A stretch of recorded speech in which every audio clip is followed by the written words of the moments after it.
Yo antes de empezar el tema, quiero preguntarle a cada uno de ustedes, vamos a preguntarle al hermano presente, ¿cuál fue el primer salmo que predicamos? Ese, mi hermano. A ver, y la señorita ahí presente, ayer, ¿qué salmo tuvimos? Yo, a final de la campaña, voy a traer un premio al que se acuerde todos los salmos, pero especialmente de qué trata cada salmo. Es muy bueno guardar eso en su corazón. Vamos a orar para empezar. Vamos a cerrar nuestros ojos. Mi Dios, gracias por esta semana tan poderosa, por cada una de las personas presentes. Gracias por ponerlas en mi camino, porque siento yo que son mis hermanos, mis amigos, y también quiero que ellos sientan lo mismo de mí. Yo no soy digno, mi Dios, pero tú me pusiste aquí. Te pido de que me utilices, que mi voz sea tu voz, y que cada uno de los corazones que estén aquí abran y den la oportunidad a que este tema, que las palabras que se digan hoy puedan tocarlos. Te lo pido en tu nombre sagrado y poderoso. Amén y amén. La campaña pasada hablamos sobre los milagros de Jesús. Y a mí me encanta hablar de todo, pero especialmente me encanta hablar del poder de Dios. ¿Por qué me encanta hablar del poder de Dios? Del amor de Dios. ¿Por qué? Porque eso enamora a cada ser humano que escuche de la grandeza del Dios que nosotros tenemos. Y especialmente me da mis fuerzas, me fortalece mi fe para enfrentar cada una de las diversas cosas que enfrentamos cada día. Nosotros en esta habitación tenemos algo en común. Todos nosotros llegamos a este país con un sueño. Con el sueño de prosperar. Si nosotros si nosotros estuviéramos súper bien en nuestros países, no nos hubiéramos venido.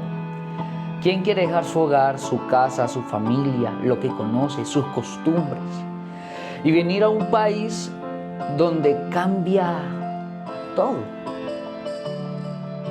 Gracias a Dios hay muchos que tienen toda su familia, pero hay otros que llegaron completamente solos. El estilo de vida aquí es diferente. Lo podemos ver en esta sala donde muchos no pudieron venir, no porque no quieren, sino porque hay obligaciones. Hay trabajos, tardes, nocturnos, donde hay que cumplir varias jornadas laborales. Ahora yo les pregunto, ¿cuántos años tenemos aquí? ¿Sentimos que hemos cumplido nuestra meta? ¿Nos podemos ver en un espejo y sentimos que estamos satisfechos con el trabajo que hemos logrado? Hay algo que empeora al pasar de los días, y es la palabra pobreza. Tristemente vivimos en un mundo donde el rico se hace más rico y el pobre cada vez más pobre. ¿Pero por qué? ¿Será que qué estamos haciendo mal nosotros? Hay veces que yo le comento a mi madre que tenemos familiares que trabajan demasiado. Yo no he trabajado ni la cuarta parte de lo que ha trabajado tal persona, para no decir nombre. Y no entiendo por qué siguen en la misma situación si trabajan fuertemente noche y día. No entiendo la situación. Pero gracias a ese manual de vida y gracias a los salmos, que tenemos oraciones para todo, nos puede explicar un poco sobre ese tema. Porque el que diga que Dios es un Dios de pobreza no es verdad. El que diga que Dios es un Dios de solo tristeza no es verdad. En la Biblia son incontables las frases donde Dios enaltece y hace y decreta que va a ayudar a su pueblo, que lo va a ayudar a salir adelante. Estábamos cantando el himno que dice que Dios sacó agua de la roca. Si sacó agua de la roca, ¿por qué no puedes darnos un trabajo? No digo ser millonarios, pero vivir en paz, acostarse tranquilos de no tener una deuda, de brindar comida a la mesa como es digno, de ayudar como estábamos hablando ayer, ayudar a cualquiera que necesite. No hay nada más dichoso que poder ayudar a las personas. Si abrimos nuestras Biblias y nos vamos para Salmos, el libro que estamos estudiando, capítulo 112, me dicen amén cuando ya lo tengan. El Salmo lleva por título Prosperidad del que teme al Señor. ¿Qué dice el título? Prosperidad. Dichoso el hombre que honra al Señor y se deleita obedeciendo sus mandatos. Sus hijos tendrán poder en la tierra y serán bendecidos por su rectitud. Su casa rebosará de bienestar y de riqueza, y su justicia permanecerá para siempre, para los justos. La luz brilla en las tinieblas. Dios es bueno, justo, compasivo. El hombre bueno es compasivo y generoso. Todos sus negocios los maneja con justicia. ¿Cuántos dicen amén? Amén. Amén. En esta parte del Salmo logramos ver que Dios promete al que le es fiel. Que Dios promete al que es recto. ¿Cuántos de nosotros aquí hemos sido rectos en la vida? ¿Pero qué sucede? Saben que mi padre es una persona que no le roba ni una alfiler a más nadie. Él en sus negocios ha sido la persona más honesta que yo he conocido. No le gusta pedir prestado para no estar endeudado, ni que le presten para estar pidiendo, pero la cosa es de que ese hombre en sus negocios es muy recto. Yo desde pequeño lo veía, él tenía una compañía, una distribuidora de Concafé. Cuando íbamos a las bodegas y habían bodegas muy humildes, yo me acuerdo que habían personas, señoras de mayor edad, que no sabían contar el dinero. Y me acuerdo tanto que cuando venía la persona y le iba a devolver dinero a mi papá y le daba un billete de más, él se daba cuenta y le decía, no, mira, tú estás contando mal el dinero. Y le enseñaba a contar el dinero en ese momento a la persona de la tienda. Son cosas que de niño yo vi. Pero a mi papá al principio no le fue tan bien. Y no porque no recibía buen dinero, sino porque siempre había un tropiezo. A él lo robaban muchísimo. En ese entonces yo todavía no había nacido, vamos a retroceder. Él tenía una compañía de caramelos Y me acuerdo que lo que él nos contaba, lo que vivió mi madre, lo que sabemos es que a él lo atracaron o lo robaron mucho, para los que no conocen ese término, incontables veces. Una vez hasta mi mamá iba con mi tía y mi tía embarazada, se montaron en la camioneta, lo tuvieron a él atrás de la camioneta golpeándolo y él golpeando al ladrón de una forma que realmente lo robaban ahorita, se recuperaba y cuando ya estaba de nuevo bien lo volvían a robar. Y de verdad, él no entendía, porque él no robaba a nadie, él era correcto en sus negocios y como nos dice este salmo, él era correcto. Pero, ¿qué sucedía en esa etapa de su vida? Resulta que él trabajaba de lunes a domingo. Él no descansaba. Su prioridad en ese entonces estaba en el dinero. Él siempre amó a Dios,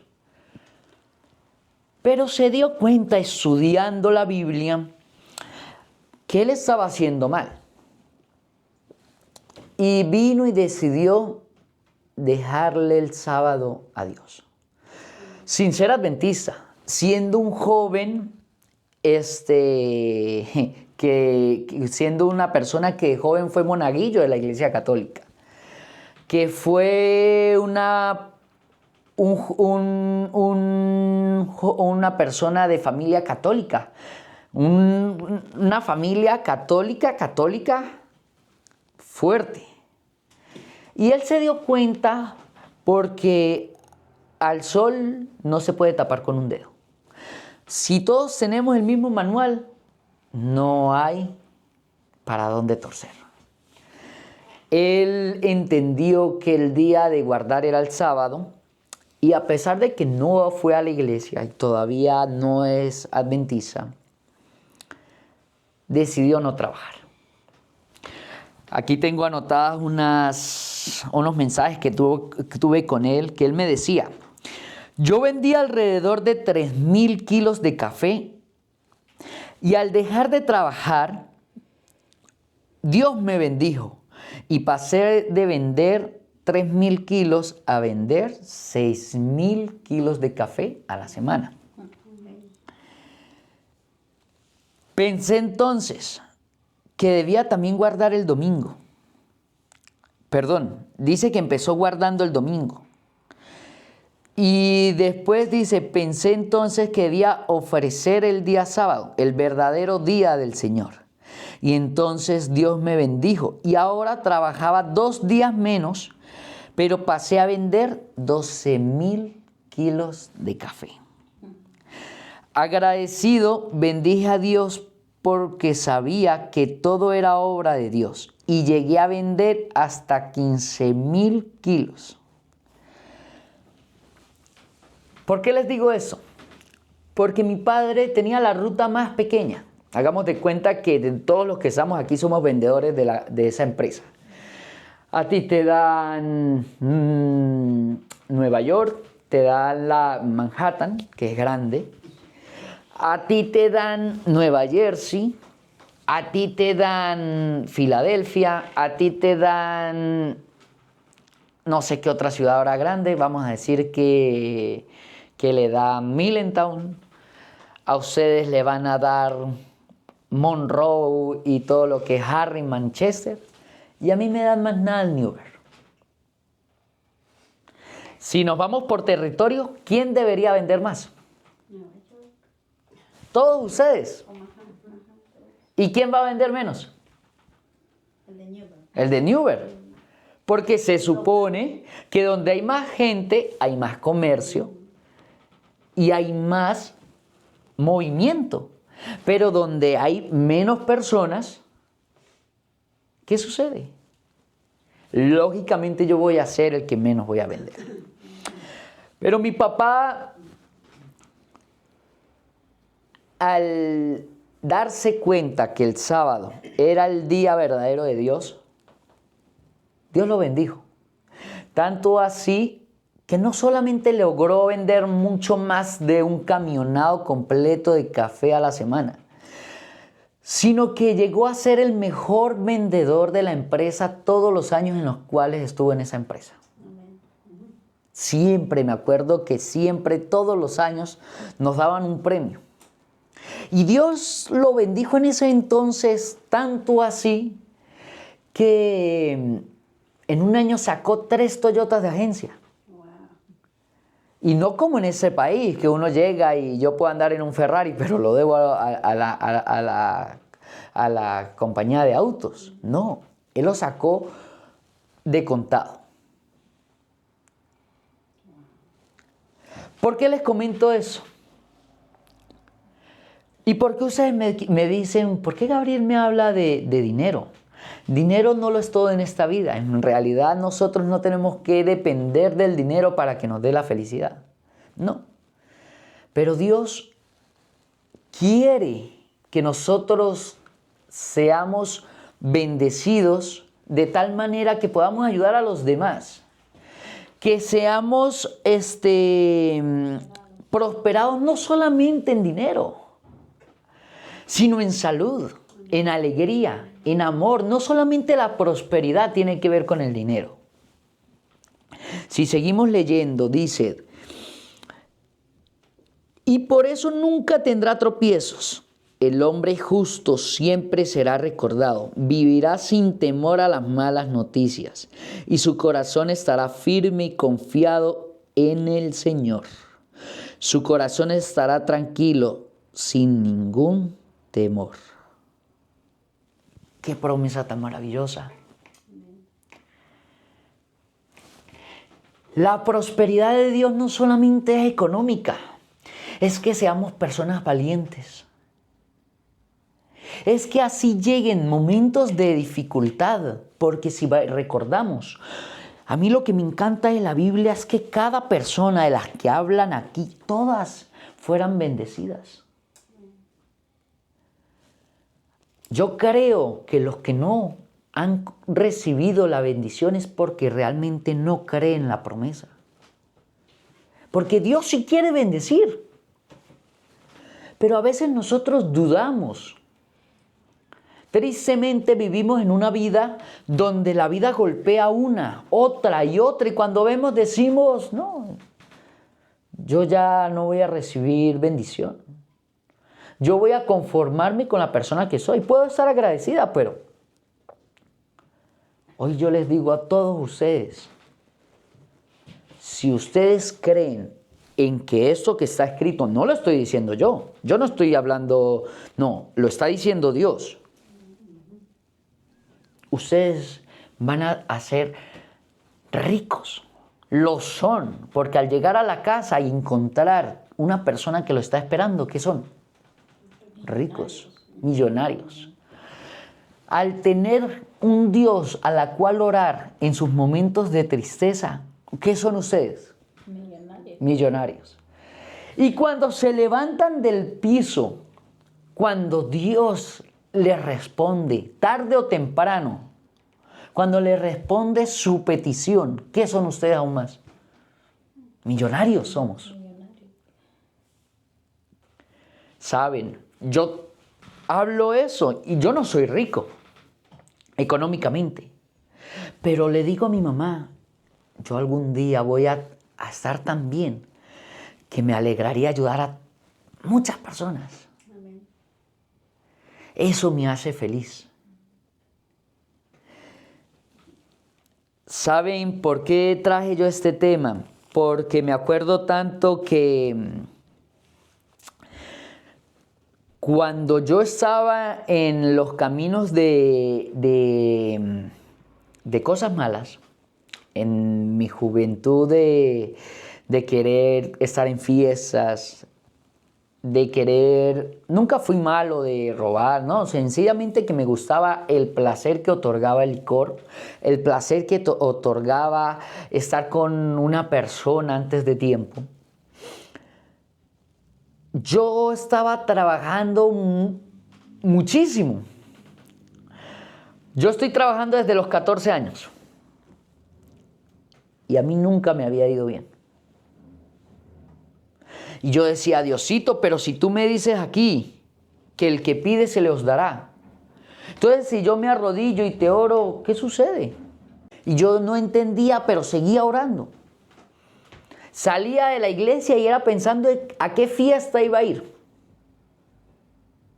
Pero igual seguía llorando. Me acuerdo tanto que en la época del COVID, mi papá y yo vendíamos autos. Y dijimos, ahorita la cosa no va a estar en el comercio de los autos, porque no se sabe qué va a pasar. Viene una cuarentena, todo el mundo va a estar encerrado y todo el mundo va solo a pensar en algo. En la papa, en la comida. Así que yo le dije a mi padre, bueno, en ese tiempo lo que tiene el licor es que usted conoce a muchas personas. Y yo había conocido a unas personas que sembraban tomate. Personas con muchísimo dinero. Que en 3 meses, que es lo que dura la siembra, habían hecho $100,000. En 3 meses. Lo que aquí usted, si acaso, lo hace al año y si acaso no le queda completo porque en impuesto, en esto. No, aquí son $100,000 y en efectivo. ¿Se imaginan ustedes en 3 meses hacer $100,000? Con tomates. Sembrando tomate. Yo le dije, papá, ahí está el negocio. Sí, nos fuimos a sembrar a lo grande. Mi tío es sembrador y a él hubo una época donde le fue muy bien. Y siempre yo tuve un primo, un compinche. En ese entonces éramos muy amigos, tomábamos mucho en ese entonces. Y yo le dije, Elías, vamos a asociarnos y vamos a lanzar una siembra, porque con el favor de Dios la vamos a pegar y nos va a ir súper bien.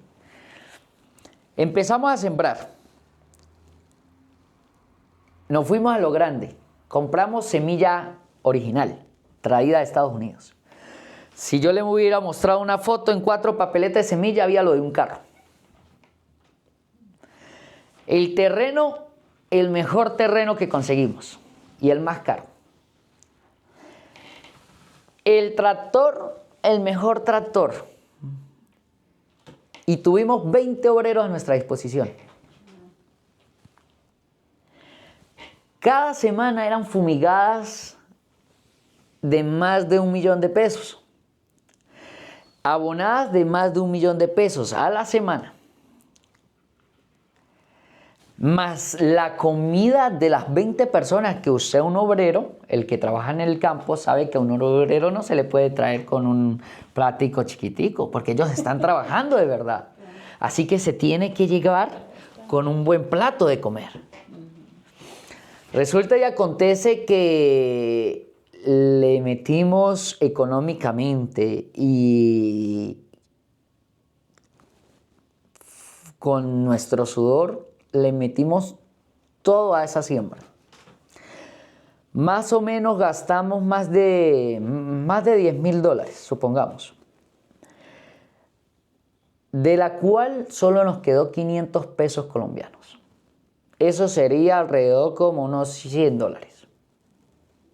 100 y algo de dólares. Después de invertir toda esa cantidad de dinero. El tomate se nos dañó a tal punto que tocaba botarlo a la cuneta para que las vacas se las comieran. Y eso eran surcos inmensos de tomate. Y usted era agarrando y agarrando y agarrando, que de un surco tenía que salir una cesta de tomate buena. Y lo que salía era ni siquiera medio potado de unos 3, 4 tomates buenos de un surco. Y lo demás, comida para las vacas. Se bendijo las vacas en ese entonces. Lo que les quiero comentar con esta historia es que yo llegué a pensar, ¿de qué sirve el orar? Si hay algo escrito aquí y yo me arrodillaba mañana y noche y no trabajé los sábados y le decía a mi Dios, ¿por qué usted que me prometió algo no me cumplió? Yo voy a dejar de orar. Y dejé de orar. porque mi rabia era de que él me decía que si yo pedía, él me iba a dar. ¿Cómo él le iba a dar a una persona que todos los días bebía hasta tal punto de perder la conciencia? Si él me hubiera bendecido con una abundante suma de dinero, hubiera sido peor. La cultura en mi país, me imagino que en la de ustedes también, es que cuando a uno le va bien en la siembra, la primera siembra es ir a tomar con los obreros. Que no se preocupen, que dinero hay en la mesa, que pidan lo que quieran. Porque yo eso lo viví. Yo viví a mis amigos y yéndoles bien, y no era como aquí un six-pack de cervecitas. Era por cajas de 24 que se tomaba allá. Eso de six-pack fue aquí que yo supe que es un six-pack. Allá es una caja de cerveza, y no era una, eran 4, 5 de 24. Y ron, el ron más caro, whisky también. ¿Cómo Dios me podía bendecir si yo sabía la verdad? Si yo sabía que estaba mal lo que yo estaba haciendo. Que yo me emborrachaba hasta tal punto de perder la conciencia y aún así venir a orar en ese estado. Eso lo entendí después. Pero yo aún no estaba preparado. Y aún así volví a sembrar sin dinero. Y volví a sembrar, y en esa siembra, después de tener 20 obreros, solamente era mi socio, un tío mío, el hijo, que estaba como de la edad de ella, y yo. Nos tocó trabajar tan fuerte que tuvimos una sequía. Y nosotros dependíamos de un tanque que tenía el terreno. Pero en Venezuela, como es un país tercermundista, como se va la luz todo el tiempo, también se va el agua todo el tiempo. Y también sufrimos de eso. Nos llegó el agua a las 9 de la noche. Entre los tres nos fuimos a regar atobados, porque el agua no daba para regar a manguera. Atobados nos pusimos a regar 5.000 matas, una por una, a esa hora de la noche. Empezamos como a las 9 y terminamos al otro día dormidos en el surco. Ay, Dios mío. Déjenme decirles que tampoco me fue bien en esa siembra. Sacamos el mejor tomate del mercado en ese entonces, pero el precio no valía para nada. En una fue la plaga y en otra fue el precio. No valía dinero. Yo no entendía qué estaba pasando. Ya no bebía, pero todavía estaba en malos pasos. Todavía estaba yo saliendo con personas que no tenía de la cual yo salir. Y voy yo a estar en una etapa donde tuve el mayor problema con mi padre. Nunca yo había tenido una discusión con él. Yo de pequeño y hasta ahorita he admirado a ese hombre, porque ese hombre no hay trabajador como él. Y siempre yo quise ser como mi padre. Realmente para las ventas soy igual que mi padre, lo que él llegó a tener. Pero mi padre, que nunca yo le había levantado la voz, discutimos fuerte ese día. Todos los 31 de diciembre la pasaba yo en casa de mi padre. Y ese 31 de diciembre no la pasé en casa de mi padre. Estaba pasando en una situación difícil. Estaba quebrado. No tenía, me acuerdo tanto que me fui yo a hablar con mis amigos al sector donde varios se reunían. Y quemaron una pólvora. Pólvora, ¿saben lo que es? Pólvora es luces o es algo que causa una explosión. un polvo que se causa una explosión, eso es llamado pólvora. Y en nuestros países la queman mucho. Aquí lo hacen, pero en sectores específicos y personas específicas. Allá cualquier niño compra en la bodega y explota. Y viene y suena un minifú, así le dicen, que es una polvorita chiquita. ¡Bum! Y yo dije, no me quedó ni para un minifú. Los diablitos, decían nosotros. Ese 31 mi hermana Andrea, mi mamá aparte con lo de el COVID se queda en Chile y yo me voy a pasar ese 31 de diciembre con mi hermana, de la cual ella, su esposo es pastor. Pero ellos lo iban a pasar con una familia pastoral, una familia de la iglesia, de la cual ellos son muy amigos. Yo no era muy cercano a ellos, los conocía, mas no era cercano. Cuando estamos reunidos como nosotros y hay una mesa hermosa, en un apartamento hermoso y una mesa con comida de la cual yo estaba pasando el peor momento económico de mi vida. Yo llegué a comer arepa pura con cebolla, como decir que usted me dé una tortilla pura con cebolla y cebolla cruda y yo detesto la cebolla y me tocó comer arepa pura con cebolla. A mí me encanta vestirme bien y usted está utilizando el mismo pantalón negro para la iglesia, para el trabajo, para todo. Los zapatos rotos. A mí no me gusta caminar y ya parecía el caminante. Yo soñaba de que esa siembra me iba a dar para mi primer carro. Y no tenía ni para el pasaje en ese entonces. Todos los diciembres atrás mi papá siempre me daba los estrenos. En ese entonces era calzones rotos. Resulta y acontece que llego yo a ese apartamento y veo una mesa llena de comida. Veo una de las parejas más hermosas que tú puedes ver. No solamente en lo físico, sino es que realmente se aman. Realmente usted ve cómo ella se expresa también de su esposo y él se expresa también de su esposa.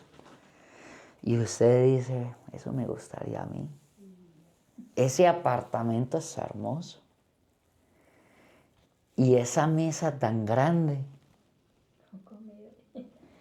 Mira, duramos 1, 2, 3, 4, no me acuerdo cuánto tiempo pasamos en esa noche de Año Nuevo.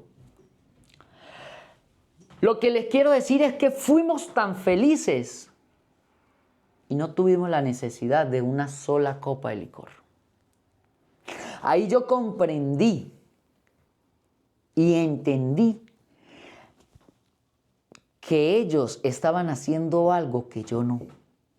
Que ellos se deleitaban en las cosas del Señor y Dios los ayudaba. Pero ahorita tú me dices, pero Gabriel, yo tengo toda mi vida en la iglesia, ¿qué pasa conmigo? Está bien, no me importa el dinero, pero ni trabajo tengo. Tú me dirás, Gabriel, listo, yo no quiero ser millonario, pero yo quiero que siempre haya en mi mesa. ¿Qué sucede conmigo? Si nos vamos a la Biblia, tenemos un personaje llamado José, que él estuvo en la cárcel, injustamente. Si nos vamos a esa parte de la Biblia, José, descifrando un sueño, ¿para quién lo descifró? Para el rey. Pero antes del rey, ¿para quién lo hizo? Para el copero, esperando, poniendo su esperanza y haciendo su deber, diciéndole, no te olvides de mí cuando vayas al reino. Cuando él fue para donde el rey, se le olvidó. Hay veces que nosotros no estamos listos. Hay veces que Dios nos dice, espera. Pero Dios, su tiempo es perfecto. Tanto así que José llegó a tener el mayor cargo que se podía tener en Egipto, aparte del faraón. Si seguimos leyendo, dice, su corazón estará tranquilo sin ningún temor y llegará a ver la caída de sus enemigos. El justo comparte con los pobres lo que tiene. Su justicia permanece para siempre y con mucha honra puede ostentar su poder. El malvado lo ve y se enoja. Rechinchinando los dientes, se ira consumiendo, pero sus malos deseos no prosperan. ¿Cuántos decimos amén? Amén. En ese entonces Gabriel Sánchez, o sea yo, decide volverse a bautizar. Porque entiende que todo lo que había hecho meses atrás estaba mal. Que cuando yo me bauticé estaba muy pequeño y no entendía. Y que ahora yo quería de eso. Yo quería de esa bendición que Dios me podía dar. No solamente dinero, sino de tener un corazón alegre. De estar en una mesa feliz con mi familia.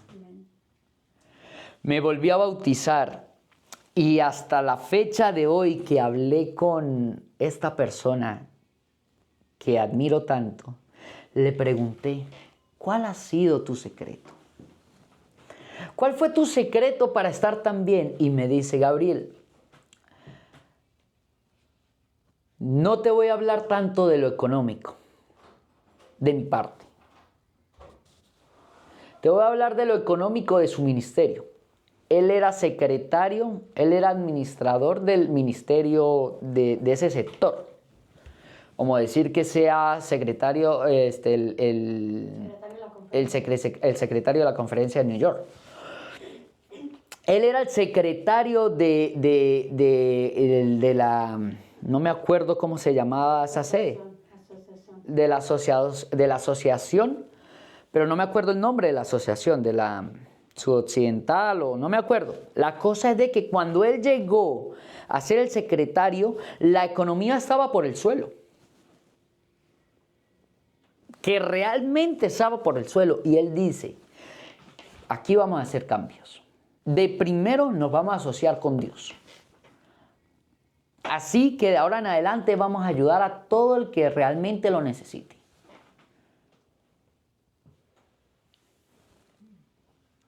Y número 2, vamos y voy a dar ofrendas en la iglesia. De agradecimiento, porque yo sé que mi Dios dice que cuando uno ayuda a una persona, dice que es como que si le estuviéramos prestando a Él. Que empezó a hacer eso. Mira, ese ministerio empezó a subir y a subir y a subir, y no solamente en lo económico, en las personas bautizadas, en su familia, en su hogar. Ustedes hoy quieren conocer cuál es la clave del éxito, no solamente en lo económico, sino en todo lo que ustedes quieran. Vamos a poner a Dios que sea nuestro socio. De primero que cualquier otra persona. Vamos a darle algo. Porque yo sé que mi Dios tiene cosas grandes para nosotros. Mi Dios nos quiere ver con salud, nos quiere ver prósperos. Hay que hacer la parte que nos toca. José, para llegar a su puesto, él tenía todas las condiciones para ser un gobernante de Egipto. Así que nosotros tenemos que prepararnos para las bendiciones, si no, no van a llegar las bendiciones de Dios.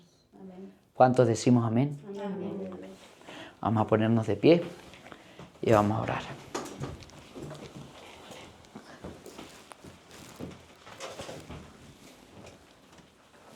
Mi Dios, muchísimas gracias por tus bendiciones.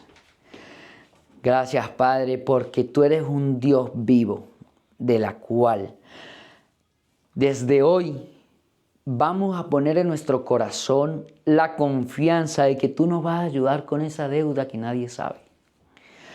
que desde hoy tú nos vas a ayudar a conseguir un trabajo digno para un hijo tuyo. Desde hoy voy a tener la confianza que tú quieres cosas buenas para nosotros. Porque tú eres un Dios de abundancia.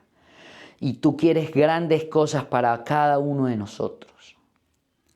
Sé que hay personas que no están preparadas, como yo en aquel tiempo cuando pensaba solamente en mi beneficio, en mi satisfacción. Prepáranos, Dios, para recibir esas bendiciones que tú nos quieres dar. Yo no conozco a cada hermano aquí presente, no sé si tiene alguna necesidad, pero sí sé de tu poder.